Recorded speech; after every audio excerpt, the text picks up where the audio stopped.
Queridas educadoras, queridos educadores, boa tarde. Sejam bem-vindos ao nosso Papo de Gestão, uma realização da Humus e do GEDUC. É uma satisfação estar com vocês nesta sala virtual. Todos vocês estão ouvindo com clareza? Ok? Maravilha. A duração do nosso webinar será de 1 hora e todos vocês receberão por e-mail o link do vídeo que será gravado, bem como a apresentação das palestrantes. É uma delícia ver tanto rostinho que eu conheço por aqui e também uma pessoa com bebê. Ai, que lindo! Muito gostoso estar aqui com vocês. O nosso papo de gestão será sobre família e escola. Como estreitar os vínculos durante o isolamento social? Esse é um assunto que tem preocupado aí muito os educadores e gestores escolares de todo o Brasil. Não importa o tamanho e o porte da instituição de ensino. Qual o papel de cada um, né? Escola, família. Como fortalecer as relações em tempos de crise social, tá? E emocional. O nosso objetivo aqui é compartilhar ótimas práticas que possam inspirar você, educador. E para falar sobre esses assuntos, nós vamos conhecer as nossas especialistas. Nós temos a satisfação de contarmos com a presença da Sandra Garcia, que ela é diretora pedagógica da Mind Lab, uma empresa que trabalha com 250 mil alunos. A Esther Carvalho é a diretora-geral do Colégio Rio Branco, instituição que possui 2.300 alunos, e eu queria até aproveitar e falar de um livro que ela acabou de lançar agora, dia 9 de março, super fresquinho, chamado Implantação de Inovações Curriculares na Escola, a Perspectiva da Gestão. Tá fantástico, tá, gente? Eu realmente recomendo. E outra grande querida, a Valdenice Minatel de Cerqueira, é a diretora-geral educacional do Colégio Dante Alighieri, super famoso, principalmente para quem é aqui de São Paulo, todos vocês conhecem, é uma instituição que possui hoje 4.600 alunos. O meu muito obrigada a Sandra, a Esther, a Valdenice, por estarem aqui conosco nesse momento, colocando a prática de vocês, tá? Eu vou passar primeiro a palavra para a Sandra, que vai fazer uma contextualização, e depois, aí sim, para a Esther e para a Valdenice, que estarão falando de algumas práticas que elas têm adotado no dia a dia junto às famílias. Sandra, querida, a palavra é toda sua. Olá, né? Boa tarde a todos. É sempre um prazer rever pelo menos os rostinhos, né? Que a gente consegue via essas tecnologias importantes que a gente tem hoje. Acho que a Sônia começa fazendo uma apresentação, né, de quem sou eu e o que a nossa empresa faz. Então, esse lugar hoje é um lugar bastante sofrido para todos, não só para a família, como para a escola, mas também para as empresas, de uma forma geral, em que a gente precisa reinventar, renovar. A Mind Lab, ela é conhecida por desenvolvimento de soluções para trabalhar com habilidades socioemocionais. A gente hoje tem uma solução bem bacana, o Vojo, que a gente está trabalhando com desenvolvimento de habilidades socioemocionais de trabalhadores, recolocação, enfim, geração de renda, e o nosso carro forte da educação, especialmente falando de escola e de família, é o programa Mente Inovadora.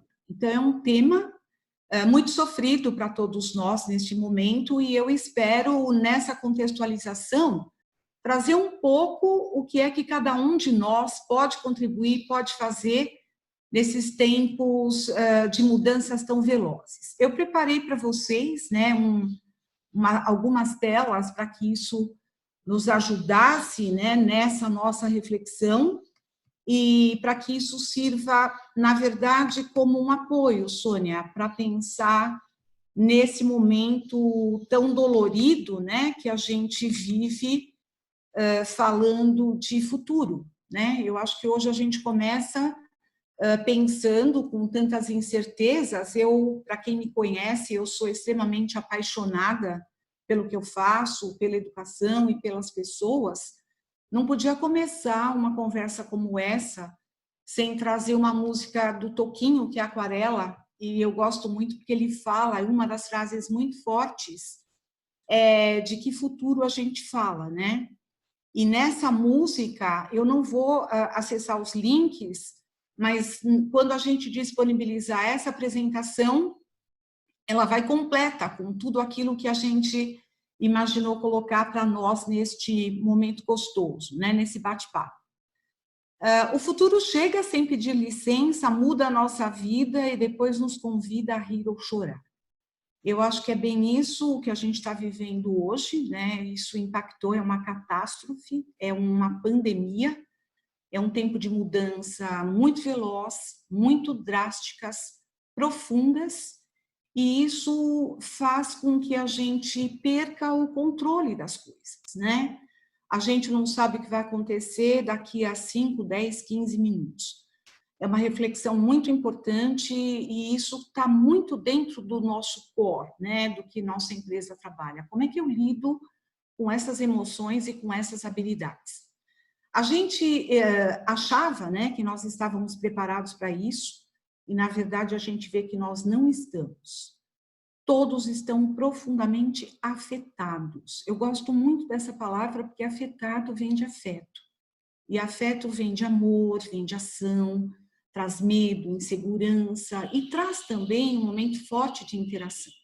Quando a gente fala de interação, a gente está falando desses diferentes sujeitos que hoje permeiam, né, esse nosso universo. Então, quando a gente vai falar aqui de família, não dá para falar da família dos outros, né? A gente se inclui e acaba também falando das nossas famílias.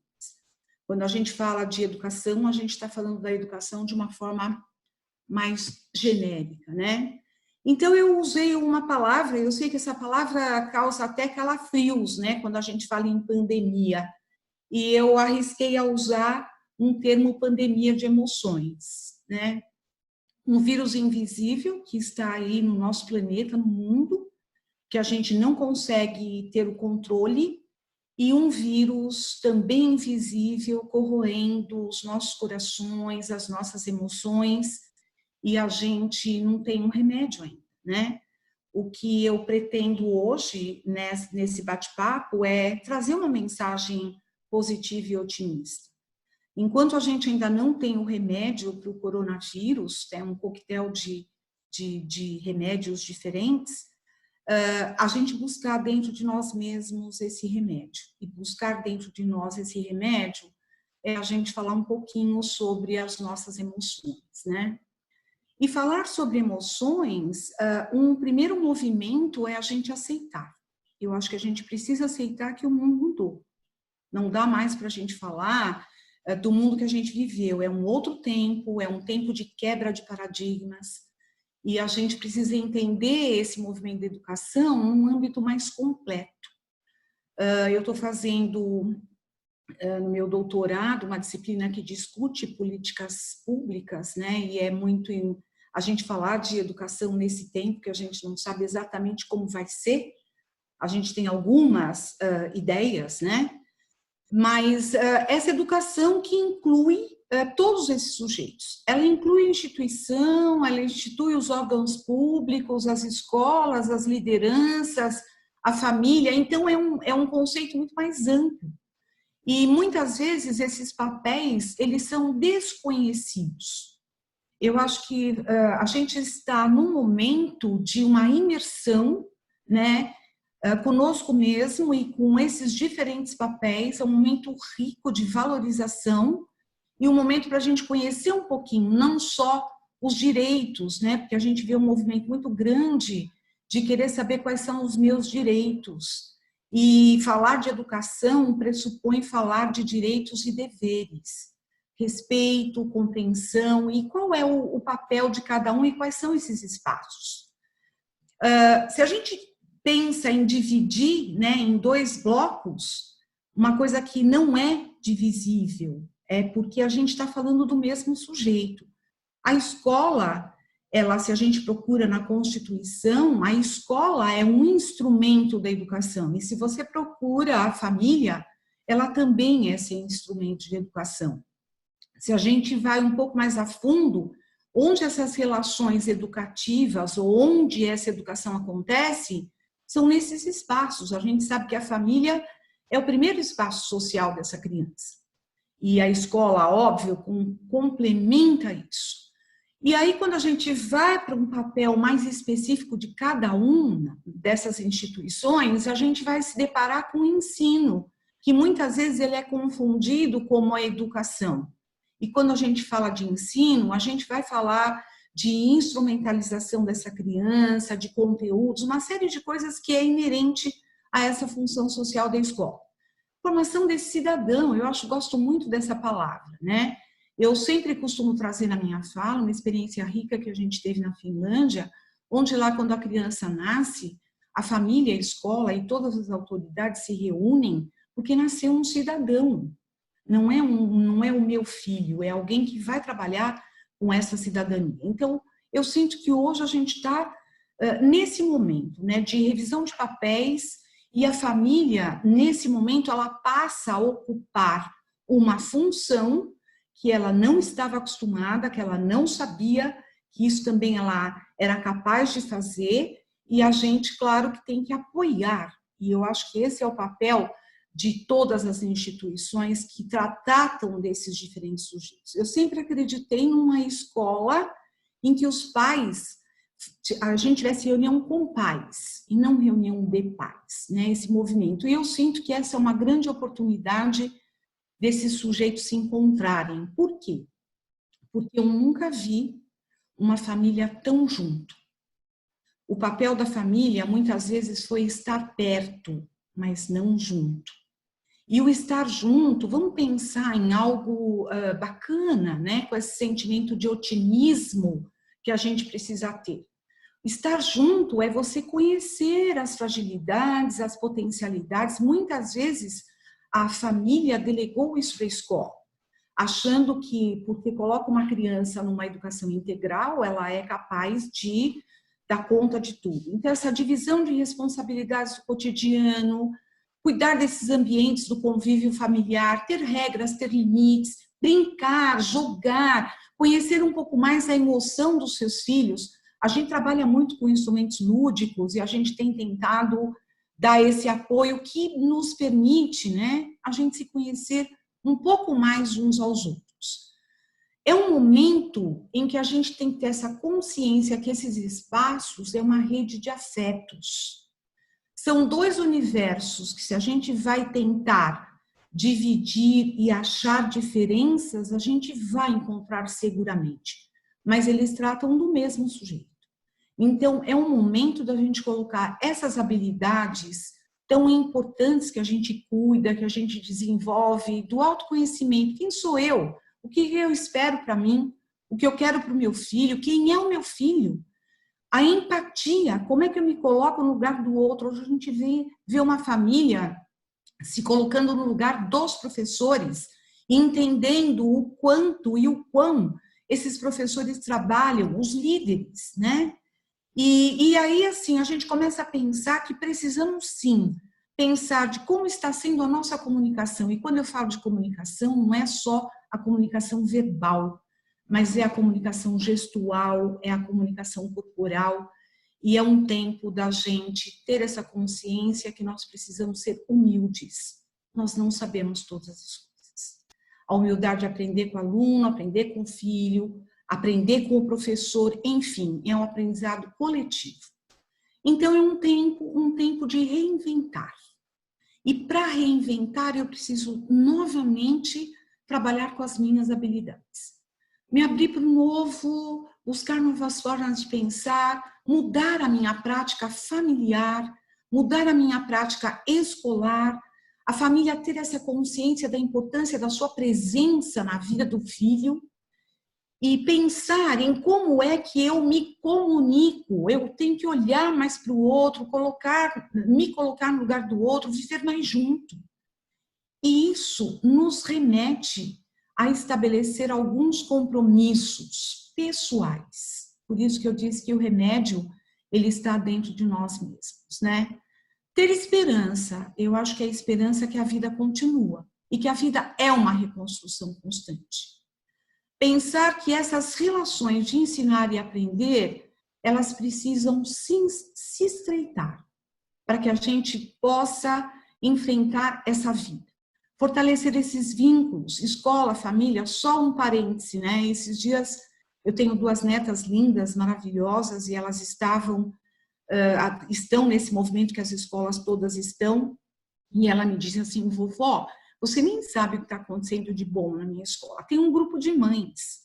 Aí eu falei, um grupo de mães? Tem um grupo de mães. Porque as mães não sabem ensinar. E eu tenho lá uma aula, né, que é aula de, eu acho que de francês, e a minha mãe não sabe francês. E eu tinha um texto, um vídeo que eu tinha que assistir e eu não conseguia responder. E uma mãe foi lá, traduziu o texto, escreveu o texto em português, que aí todo mundo sabia ler, e eu pude fazer minha lição. E as mães da minha escola, vovó, elas combinaram de fazer um café da manhã coletivo. Então, olha que bacana, né? As mães também se unem porque elas não sabem. Eu canso de dizer, às vezes a gente não gosta muito, mas as mães não sabem. Então, eu acho que é um tempo da gente entender que delegar a educação, o ensino, não vale só delegar, né? Delegar não é abdicar. A gente precisa acompanhar. E a segunda grande coisa que acho que vem o tempo todo, o que eu quero para a minha vida? Eu quero ter ou eu quero ser? Se eu quiser ter, eu vou ter uma vida o tempo todo buscando coisas materiais. Mas se eu quero ser, eu vou buscar a essência das coisas, né? E para fechar essa nossa reflexão, eu de novo, né, com esse meu lado poético e encantado e apaixonado, tem um artigo muito bacana que está aqui para vocês também, da Aisha, e essa é uma escritora que viveu tempos muito difíceis, né, de várias origens aí de guerra, e ela escreve um artigo que eu espero que vocês leiam, porque vale a pena. As coisas só estão começando, é muito duro a gente entender isso, né? Virão tempos mais difíceis. Todo mundo sabe que eu sou muito estudiosa da teoria da modificabilidade, e o professor Feinstein, ele trabalhou com crianças que vieram do Holocausto. E como é que a gente vai fazer o depois, sabe, Sônia e meninas? Como é que a gente vai trabalhar esse depois? E se eu puder deixar também mais um recadinho final, tem uma música que eu gosto muito do Titãs, que se chama Epitáfio. Não é com uma conotação de arrependimento, mas é com uma conotação de alerta. Achar tempo sempre para as coisas que aparentemente são supérfluas. Às vezes, em prol do tempo, a gente não dá esse tempo de qualidade e a gente depois, quando a gente quer esse tempo, a gente tem tempo demais, né? Eu queria dizer para vocês que essa é a contribuição da MindLab, né? De tudo aquilo que a gente faz e pensa em relação às emoções, e espero que a gente continue juntas para poder enfrentar esse tempo pandêmico de emoções juntas. Obrigada, Sônia, minha grande parceira de trabalho e de desafios. Obrigada, Sandra, pela sua reflexão bastante rica. Eu gostaria de passar a palavra agora para a nossa querida Esther Carvalho, a diretora do Colégio Rio Branco, para contar um pouco para nós aí da sua experiência. E vocês já podem fazendo suas perguntas pelo chat, ok, pessoal? Vamos lá, Esther. Bom, boa tarde a todos e a todas. É um prazer muito grande poder refletir com experiências tão diversas, com contextos tão peculiares que cada escola, cada sistema, cada instituição de ensino traz, né? E aqui eu quero dividir um pouquinho essa rotina sob a ótica da nossa instituição, o Colégio Rio Branco, e alguns processos que temos desenvolvido essencialmente para cuidar das pessoas, que eu acho que esse é um recado muito importante que que a gente tem aqui da Sandra e que eu divido com vocês. Então, a primeira questão que eu trago aqui é um pouco a dimensão dessas relações que se estabelece dentro de uma escola. A escola é um espaço bastante diverso, né, onde reúne um grupo muito grande de pessoas, e nessa relação entre a família e a escola existe uma intersecção muito importante e, ao mesmo tempo, uma diferenciação muito importante. A diferenciação, e eu parto dela, é que o filho não é o aluno, né? Então, a forma como o pai chega para a escola olhando o seu filho é muito importante. A gente se sente honrado por ele nos compartilhar conosco este sonho, mas nós temos esse aluno, né, essa formação cidadã. Então, trata-se da mesma pessoa com papéis diferentes.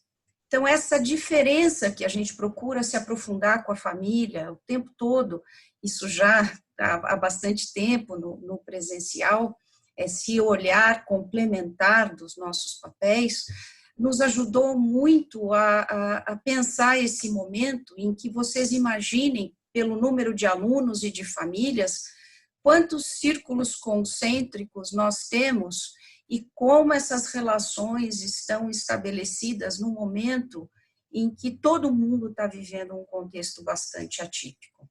Então, essa vivência, né, em que vem essa criança, né, que vem com as expectativas, com as suas famílias, e, ao mesmo tempo, um projeto de formação que toda a escola tem, né? E como é que você dá suporte a essas relações que se estabelecem a partir da decisão de ter-se aquelas crianças, aqueles filhos dentro da escola. É uma decisão, na medida que eu estou aqui falando do lugar de uma escola privada, em que nós somos escolhidos por esses pais, né? Então, aqui eu destaco 3 elementos importantes que, nesse momento bastante complexo, ficou muito claro para nós a importância de cuidar dos professores, né? Olhar esta família com uma lente, né, mais amplificada dessas relações, porque quando a gente se colocou num ambiente virtual, várias questões emergiram, né? E aqui eu destaco a orientação educacional por ser, na nossa escola, uma referência muito importante dessa conexão da família, do filho e da escola, que acabou sendo, para nós, o que eu chamei de uma grande antena desse trabalho, né?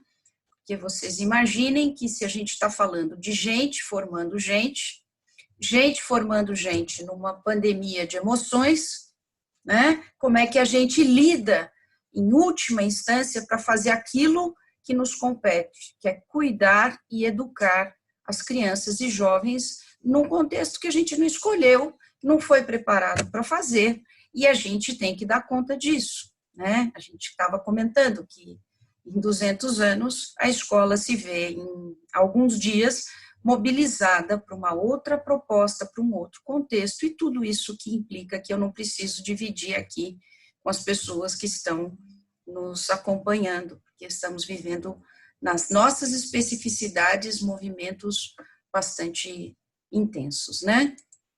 E aí eu trago um pouco a dimensão do trabalho com os docentes, né?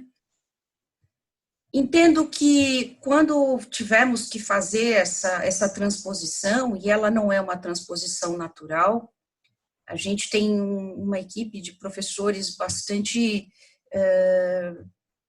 preparados, não para o que estava aqui, mas nós vínhamos há bastante tempo nos colocando desafios metodológicos. Então, entendo que toda a nossa história anterior, hoje, se colocou à prova num outro cenário, e isso foi muito importante.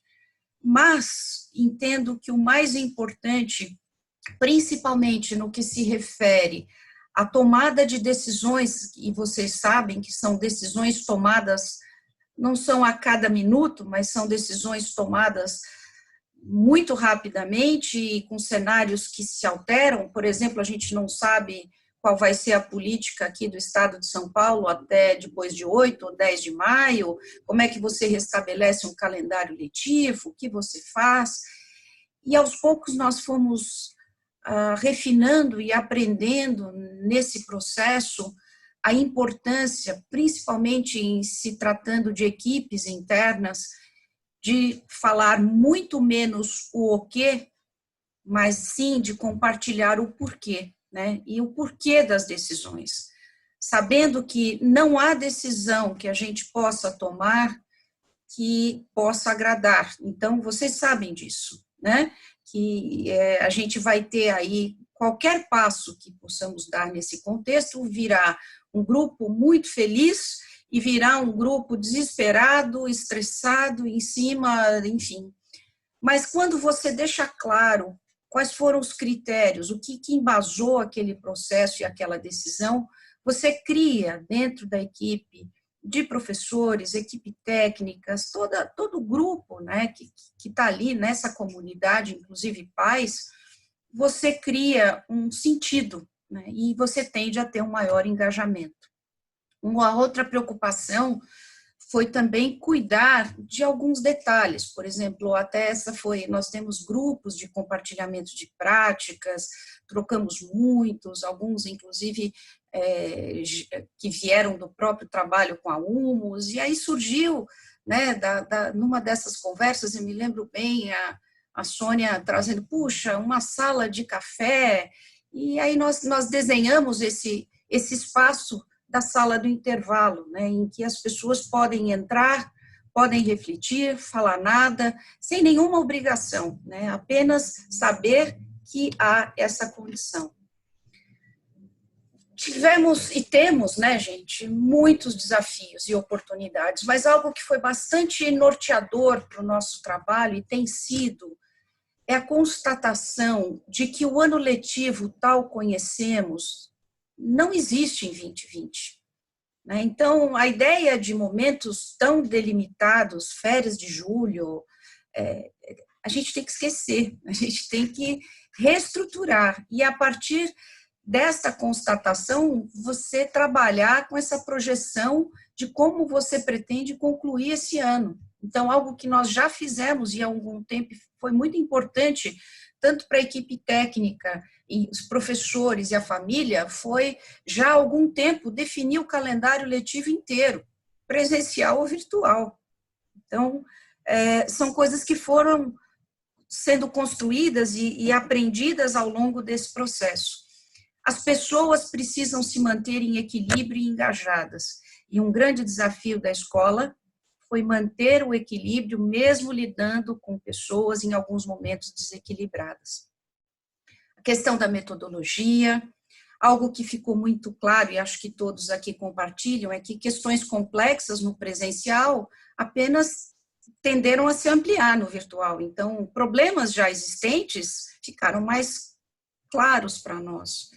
Algo também que foi importante são os pais da linha de frente, né, que vivem um momento tão difícil, tão peculiar, e ao mesmo tempo lidando com contrapontos de grupos de WhatsApp, e um estresse bastante intenso. Então, nós criamos uma rede, uma frente de apoio diferenciada para esses pais. E algo que aprendemos bastante nesse processo, e estamos aprendendo, é que esse exercício de empatia e da cooperação é fundamental, principalmente quando vem aquelas colocações, aqueles posicionamentos, em geral, que sempre ocorrem nesse contexto mais agressivos, mais contundentes, é você tentar fazer o exercício do outro e relevar, né? Porque senão a gente sobe esse tom, essa energia, e não faz bem a ninguém. E, em síntese, o que a gente tem aprendido e tem demandado das equipes de uma forma bastante intensa e contínua, né, é o contexto e o conceito de cuidar de nós mesmos, cuidar dos nossos, né, porque todos estamos em recolhimento social no contexto pessoal e profissional, de nós entre nós, cuidar dos nossos alunos e cuidar do outro, porque, na verdade, está sendo uma grande possibilidade, uma experiência que temos de pensar, né, em outros cenários, outros contextos, sofrimentos de outros que sequer a gente pudesse imaginar. Então, basicamente, gente, é isso que estamos fazendo aqui nesse momento e queria dividir com vocês. Obrigada, Esther. Ótimas ações que vocês têm tido, boas reflexões, bem bacana para a gente refletir. Eu passo agora a palavra para a nossa querida Valdenice, do Dante Alighieri, que vai comentar, então, as práticas que ela e a equipe têm adotado junto aos pais em sua instituição. É com você, Valdenice. Obrigada, Sônia. Obrigada, primeiramente, pelo convite. Eu dou boa tarde a você, a Sandra, a Esther e a todos que estão nos acompanhando nesse momento. Agradeço vocês terem parado aí um momento das suas atividades para compartilhar também conosco e aprendermos juntos aqui. Para esse momento, eu decidi trazer um breve histórico do que nós estamos fazendo no Colégio Dante Alighieri, de forma a potencializar um pouco tudo isso que a Sandra já trouxe, bem colocado, e também que dialoga com o que a Esther trouxe, no sentido de acolher, ter empatia e uma escuta ativa. Então, eu vou começar um pouquinho essa história lá em 2012, quando nós decidimos fazer um projeto de tecnologia de 1 para 1, usando tablets e depois iPads, e num determinado momento eu fiz um grupo focal com os alunos para tentar entender o que estava acontecendo nos usos que cada um estava tendo daquele dispositivo, e naquele momento eu tive uma espécie de insight, eu me deparei com consultores de tecnologia que queriam realmente que o projeto desse certo. Eu falei, olha, eu não posso mais conduzir esse projeto sem vocês, e a partir daquele ano, 2012, nós criamos o Comitê de Tecnologia, o Comitê Discente, que até hoje está ativo e se reúne todas as sextas-feiras, de forma voluntária, para discutir tecnologia. E, obviamente, nesse momento, e em todos, a tecnologia ela tem um papel de ser um cavalo de Troia, ou seja, nós começamos a discutir tecnologia, mas nós acabamos discutindo muitos outros assuntos que são muito pertinentes ao dia a dia da escola e também dos alunos. Em 2018, quando esse comitê já tinha 6 anos, a professora Sandra, que hoje é diretora do Fundamental 2 de Ensino Médio, ela decidiu ampliar esse comitê para todas as séries a partir do 9º ano. Então, nós temos hoje os comitês de representação discente a partir dos 11 anos, que se reúnem com a Sandra, diretora, para trocar ideias, para trazer dores, amores e todo assunto que é pertinente para um fórum de uma interlocução verdadeira e transparente entre escola e alunos. No ano passado, eu assumi a direção educacional do colégio e, nesta mesma linha que eu tinha feito lá em 2012, eu pedi para a mantenedora retomar a comissão de pais. E já existia um grupo, mas esse grupo estava um pouco apartado das ações da escola, e eu pedi, então, para que a gente retomasse esse diálogo, essa interlocução. E, desde o começo do ano passado, eu tenho feito esse trabalho com a comissão de pais, algumas são ex-alunas, inclusive, e que têm, além da paixão pelo ajudar, pelo contribuir, mais uma paixão pela escola, e isso ajuda muito.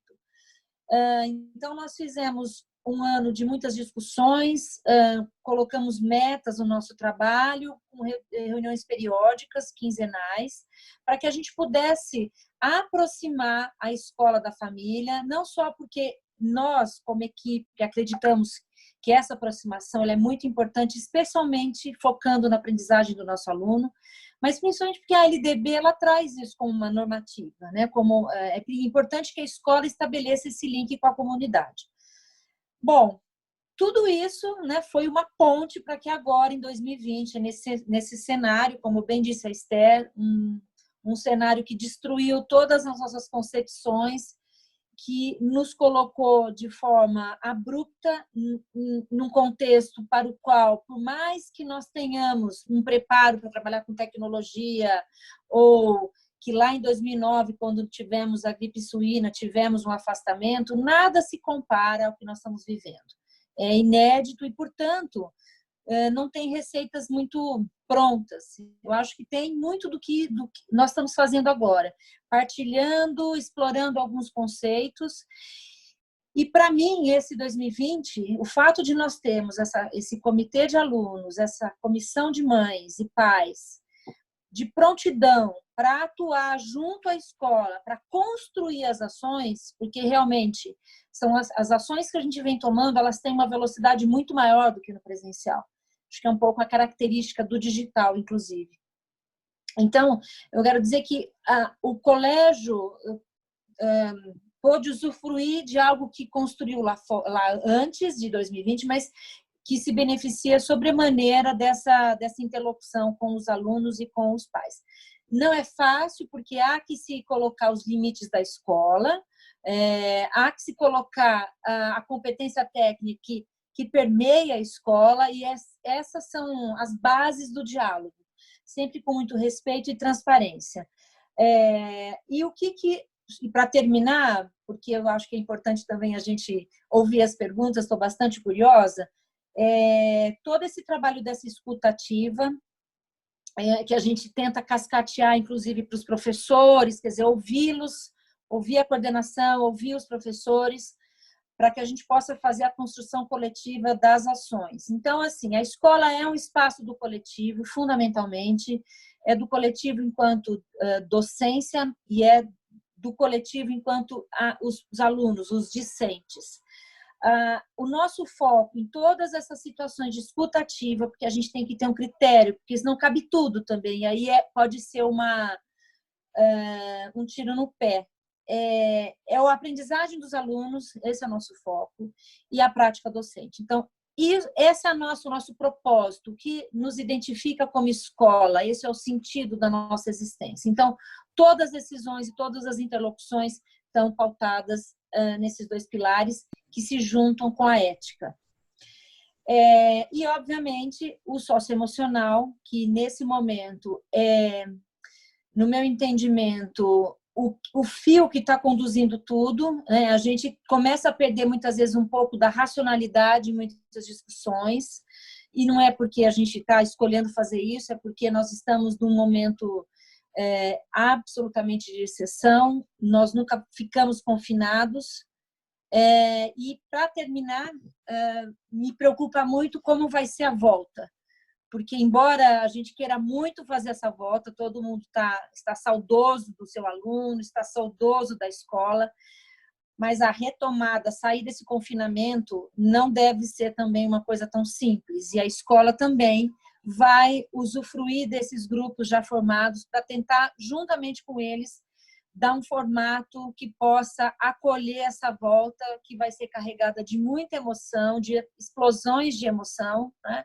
E a escola tem que estar bastante preparada, saudável, sob o ponto de vista, né, de todos os seus funcionários, e pronta para receber os seus alunos, seus professores.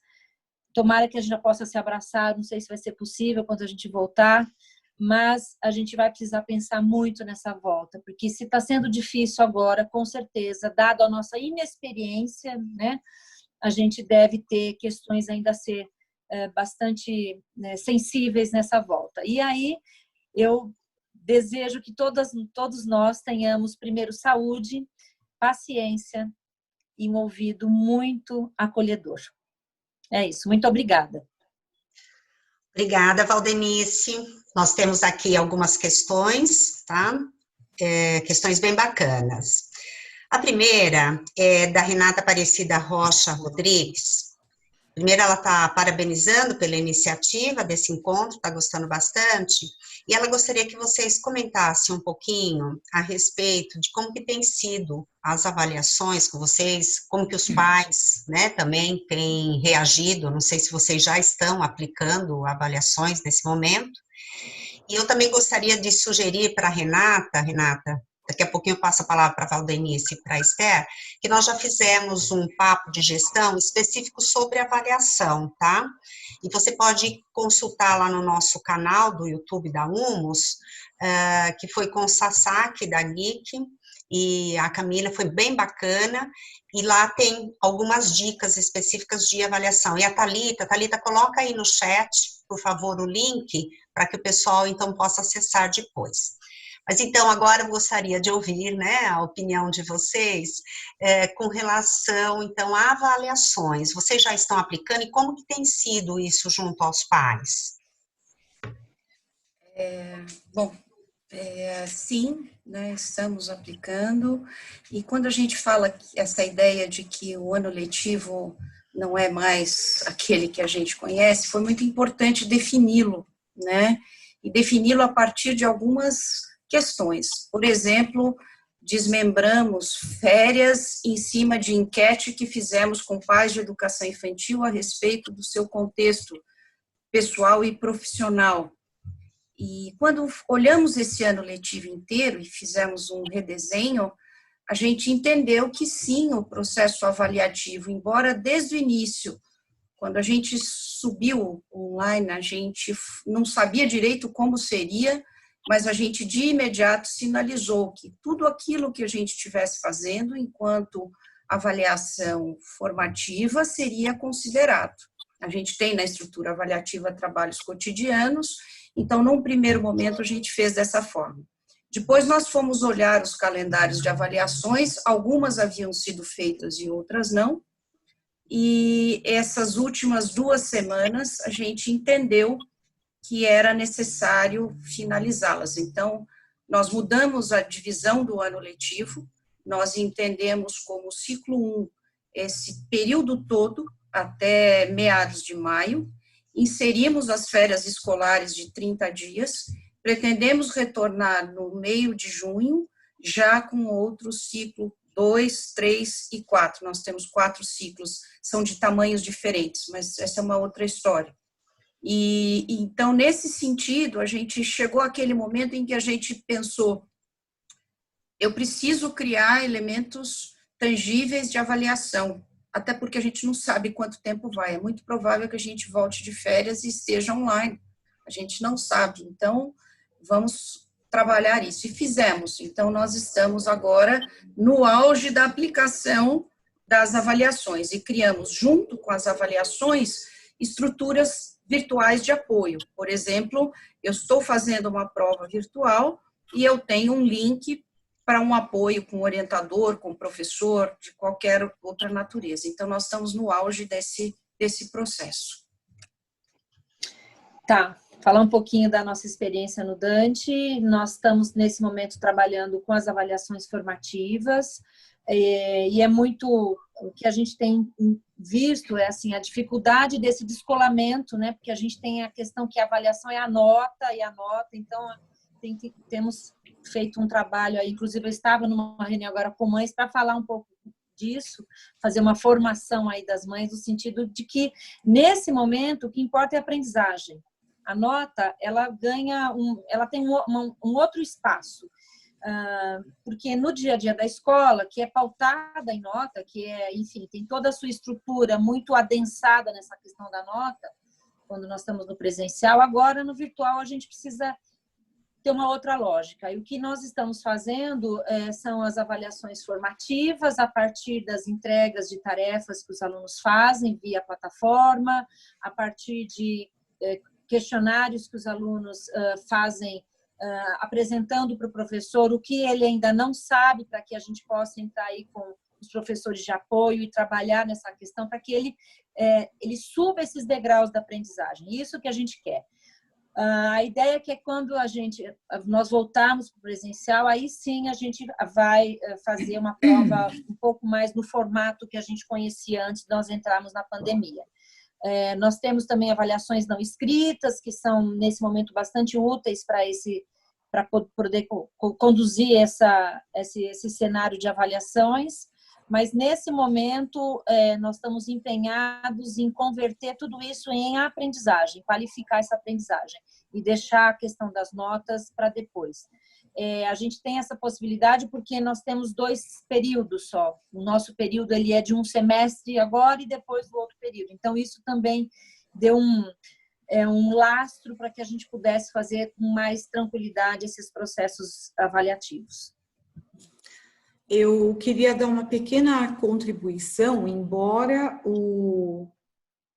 os nossos conteúdos não sejam conteúdos, né, de cobrança, vamos dizer assim, de uma avaliação para saber se houve aprendizagem ou não. Os nossos conteúdos são habilidades. A gente tem, sim, esquemas de avaliação por meio do jogo, para entender um pouco mais o funcionamento dessa criança.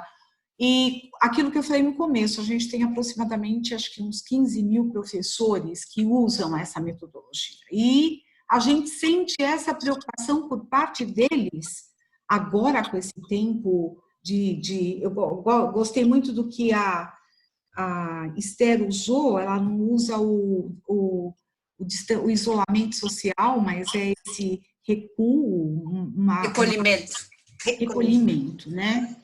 Mas eu queria só trazer para essa discussão, quando a gente traz avaliação, alguma coisa que vai nessa linha também de socioemocional. A gente sabe que a importância que tem uma avaliação diagnóstica, né? A gente também sabe, e eu amei quando você diz, Esther, que o ano de 2020 ele tem que mudar o calendário. A gente sabe de histórias de tempos de pandemia, como, por exemplo, a gripe espanhola, a iniciativa foi nenhuma criança ficou retida, né? Todo mundo passa de ano e a gente vai para um outro ano.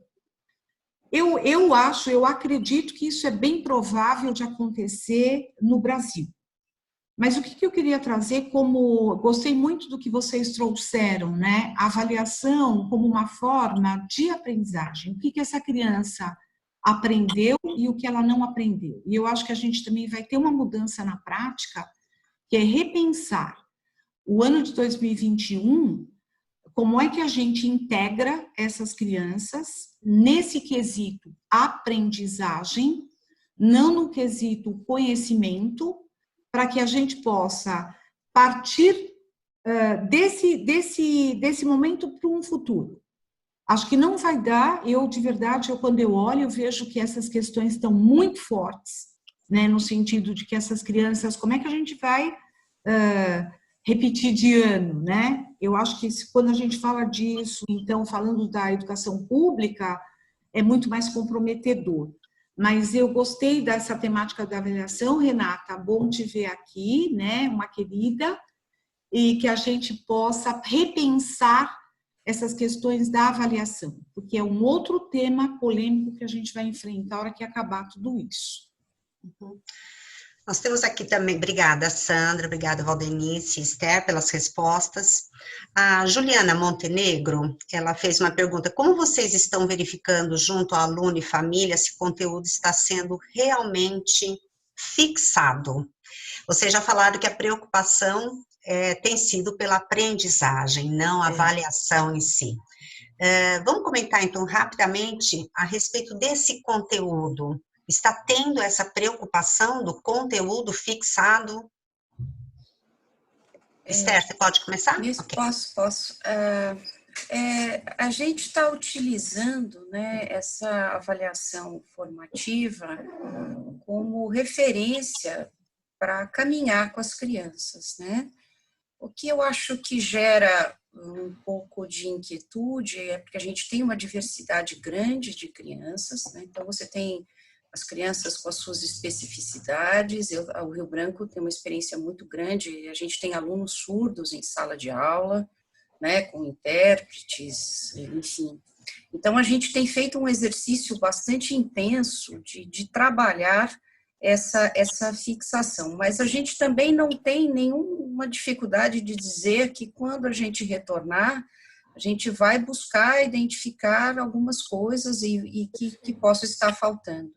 A gente entendeu que concretizar uma avaliação oficial de pontos, daria também mais referências para as famílias, no sentido de que como vamos fazer, de que forma, e com todas as limitações e dificuldades, né? Então, eu acho que é importante essa fixação, a gente está procurando entender que referências, então, daí a gente usa vários recursos. Um desafio, por exemplo, no Fundi 1, no Fundamental 1 e Educação Infantil, que são bastante peculiares, a gente tem procurado refletir um pouco mais em cima das rubricas, né, para tentar entender todo esse processo. E acho que, na verdade, no presencial, a gente também tem muitas dificuldades de compreender a fixação da aprendizagem. Então, eu acho que a gente também não pode esperar, deste momento, a superação de desafios que são presenciais. A ideia de avaliação de processo, ela é muito complexa, a ideia de uma avaliação formativa, ela é muito boa na fala, mas na experiência ela é difícil de ser compreendida. Então, eu entendo que isso não muda.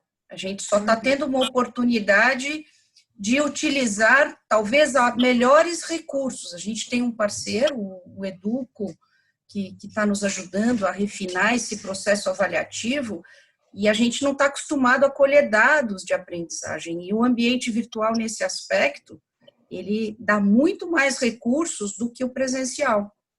Então, a gente está vivendo essa experiência e aprendendo, e aí, mais para frente, a gente volta a avaliá-la.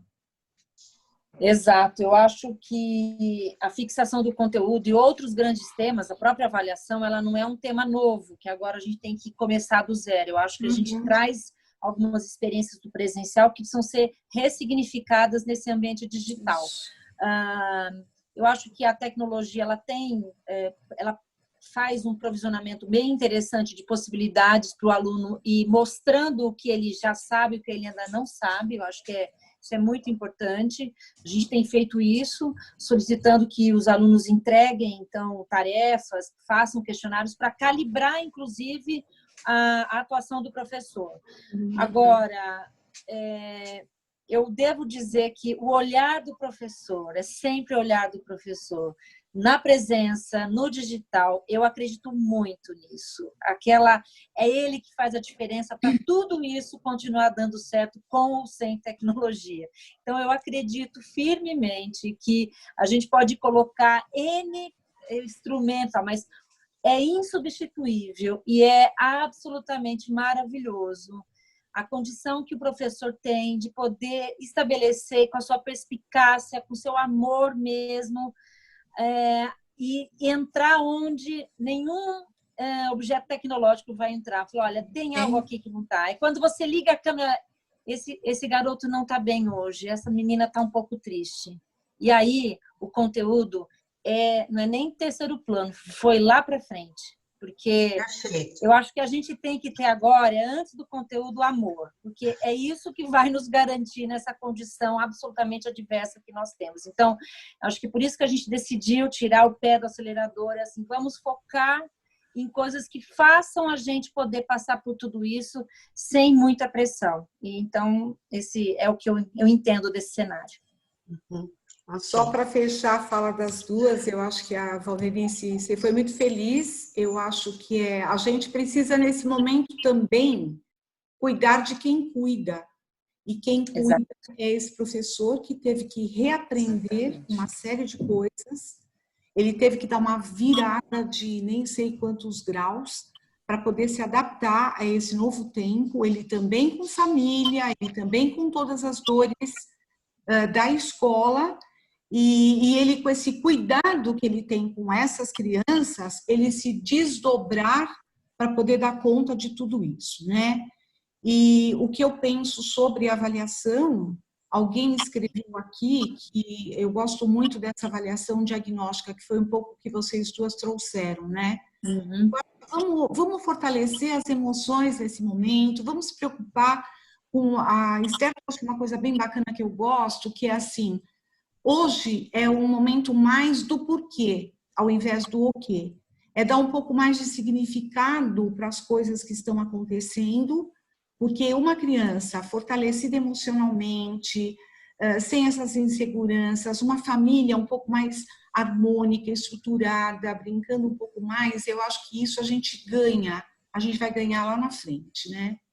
Mas é isso, professor é tudo, né? Com certeza absoluta. Perfeito.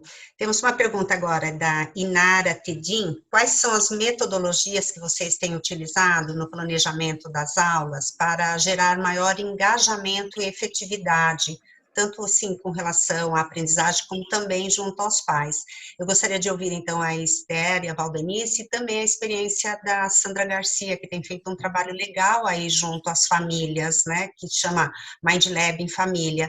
Então, vamos comentar isso a respeito, em termos, assim, do engajamento deles, por favor. Eu posso começar? Pode. Acho que a gente encontrou uma alternativa importante para estarmos próximos desses sujeitos que estão doídos e sofrendo. Surgiu uma Mind Lab Família, onde a gente manda algumas atividades e sempre tem um jogo, porque a gente ama. O jogo é um recurso que simula, integra, traz as emoções. E a gente tem uma live, inclusive, daqui a pouco, né, terminando aqui o nosso papo de gestão, pelo YouTube, é muito bacana. E a gente está trazendo temas também de como a gente lida com essa família, até para apoiar.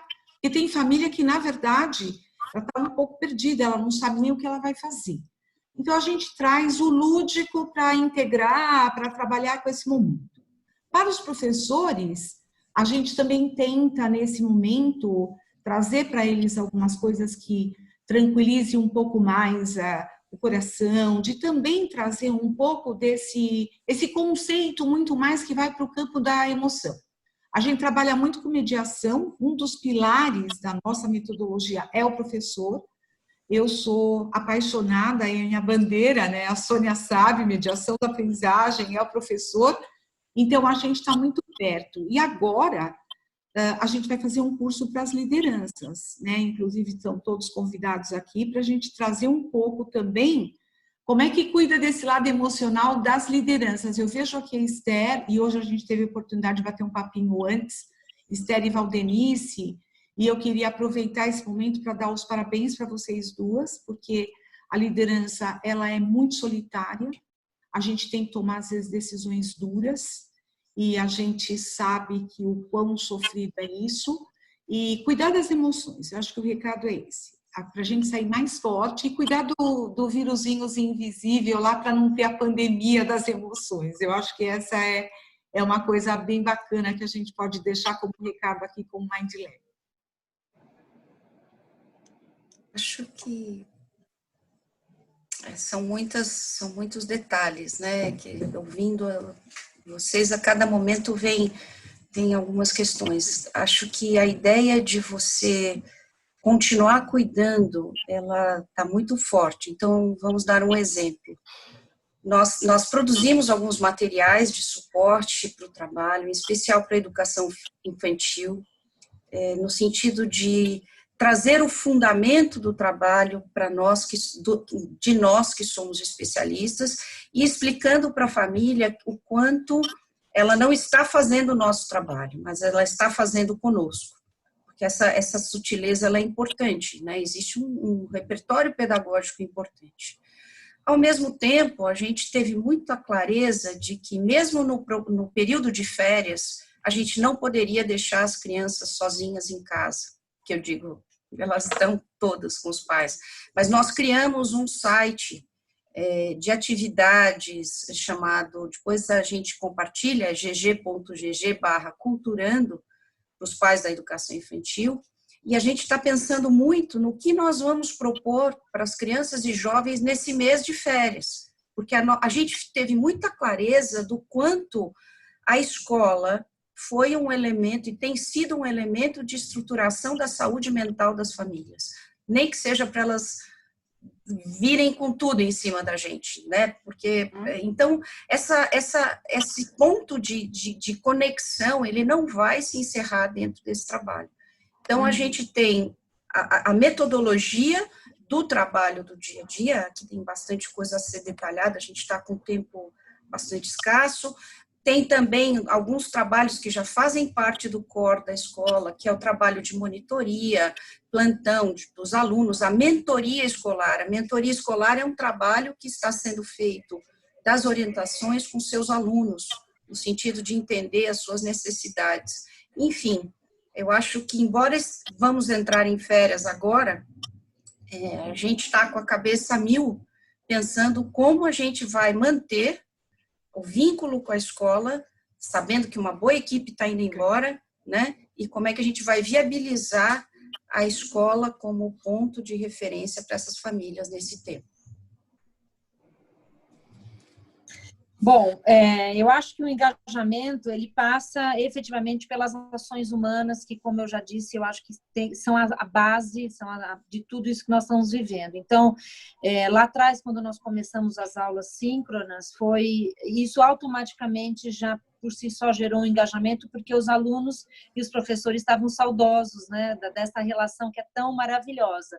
Então, naquele momento, só a oportunidade do encontro já foi possível de gerar engajamento.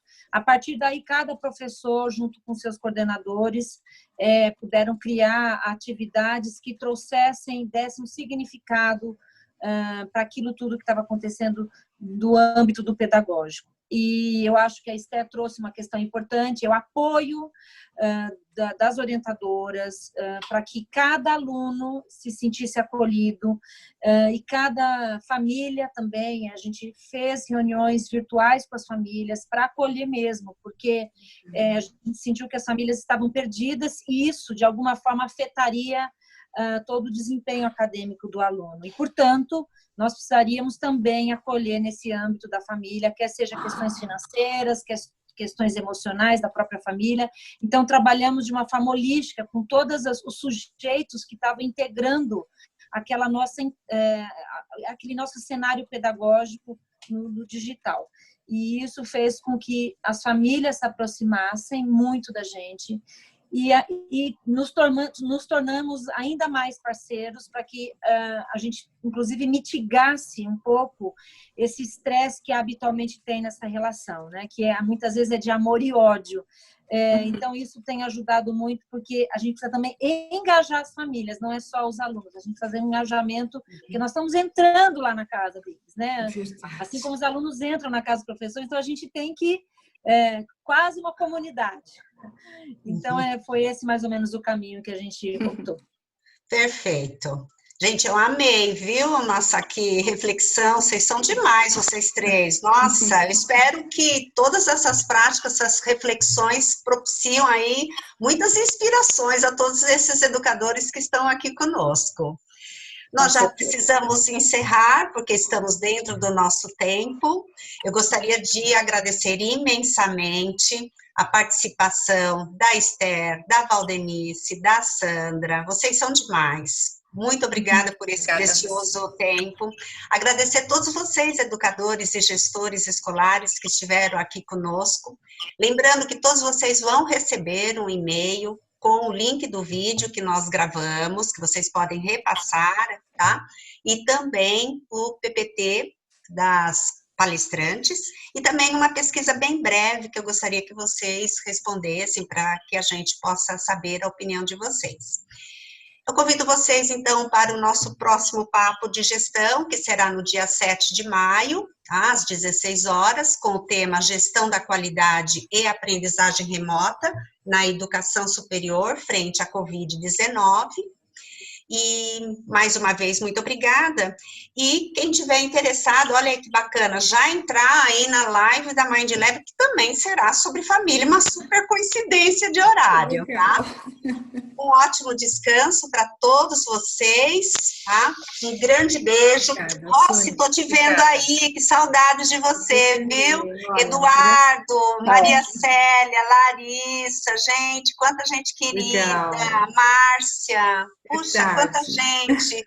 Tô com saudades de todos vocês. E o José Antônio, Edna, minha amigona. Que delícia ver todos vocês. Denise, bom, enfim. Vou tirar uma Vou foto. falar o nome de todo mundo.